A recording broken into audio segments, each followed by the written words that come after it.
process. It knocked me straight to the floor and I was out in an instant. A few seconds passed while I came back to it, and I saw Stanley lying unmoving next to me. Fahim, however, was nowhere to be found. "Stan, are you alright?" I shook his shoulder. He grunted as he sat back up. "What the hell just happened?" "I don't know, man, but Fahim's gone." "What? Where did he go?" "I don't know, he just vanished." We looked around and there was no way out of the elevator. Although there was a few holes in the metal cage surrounding us, it would still be impossible for a large man such as Fahim to get through. "Hey, I found the walkie," Stanley said. "Try calling the surface." He called for help, but static was the only response. We tried to call out for Fahim, but he was far gone. The elevator started descending again. "Screw this, let's go back up," Stanley pleaded. I clicked a few buttons on the panel. How? The controls are broke. Only the ones at the surface work. He started screaming for the people up top to bring us back. But we both knew there was no way they could hear us all the way down here. 10,000 feet. It had taken more than 4 hours to get that deep. The heat getting worse for each feet descended. I already passed out a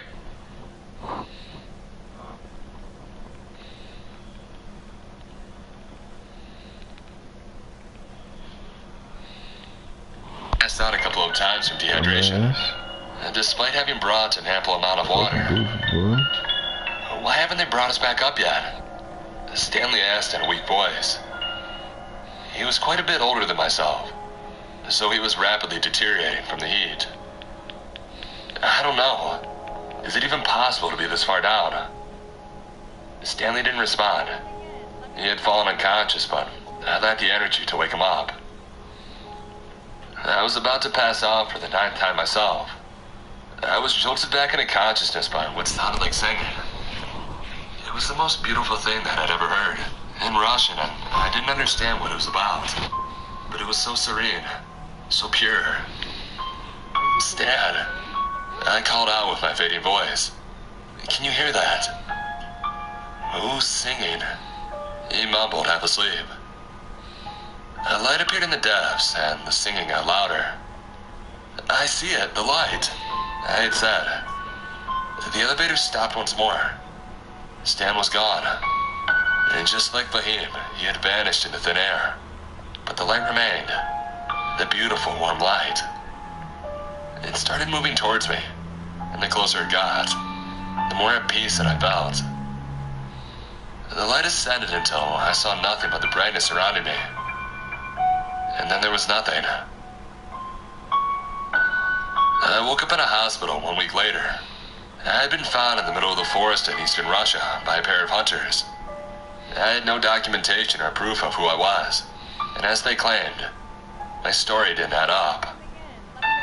No such hole existed according to public records, which wasn't much of a surprise. But when I dug deeper, I realized that the village I had stayed in for the better part of the year wasn't even on the map.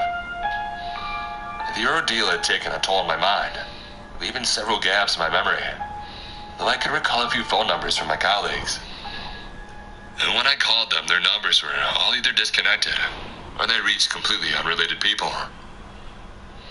After a lengthy investigation, I was allowed to travel back to the United States on an emergency travel document. My fingerprints matched some documentation of my existence, which helped. Not criminal records, mind you. When I returned home, I discovered that my home was owned by somebody else, and it had been for at least 10 years.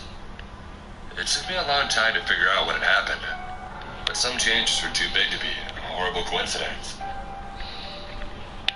Putting aside the personal changes that I've experienced here, even world history doesn't match what I remember studying. Geography is so vastly different. Heck, there's an entire continent.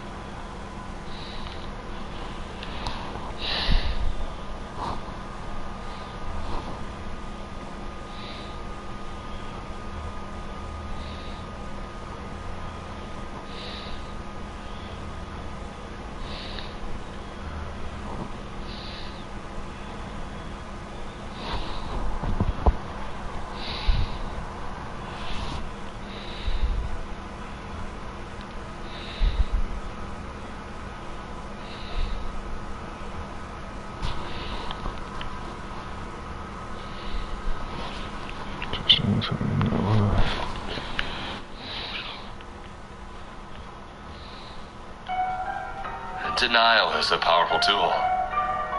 It took me months to come to terms with a very simple yet complicated fact. This is not the world that I belong to.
Sticked up like a blind man.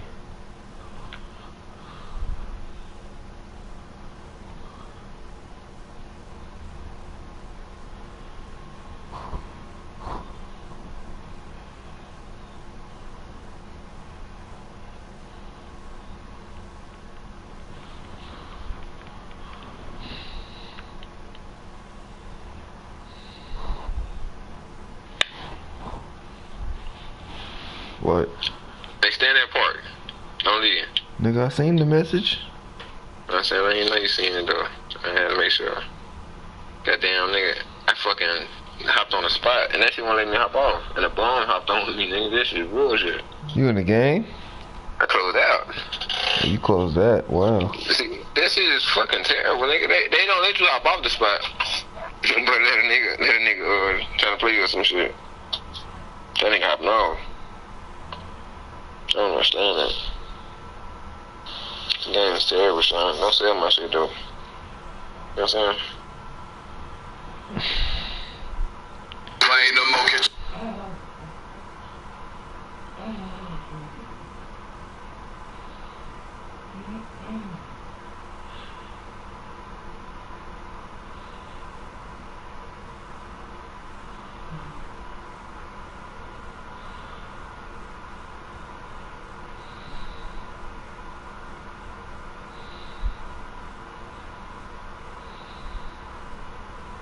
Super Bowl halftime gig.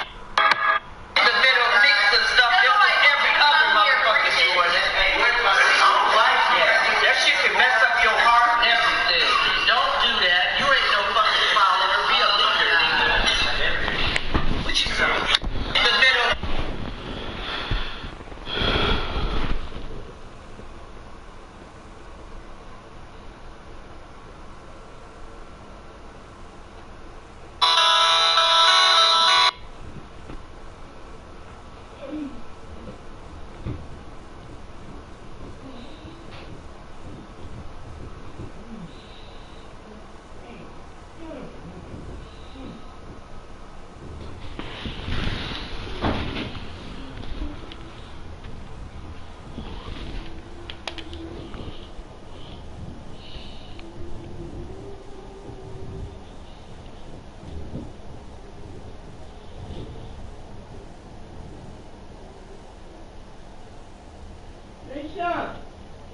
What? Are you feeding?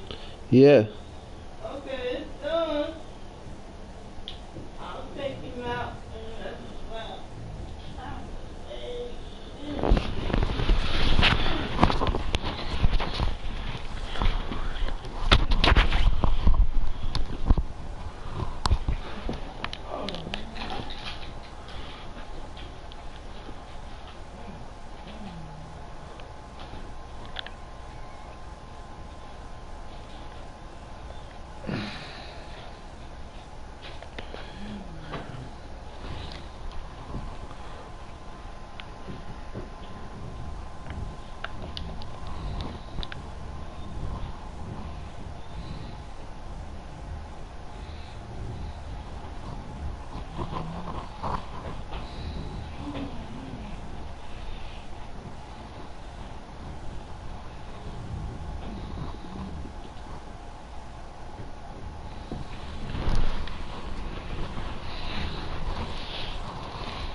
These niggas.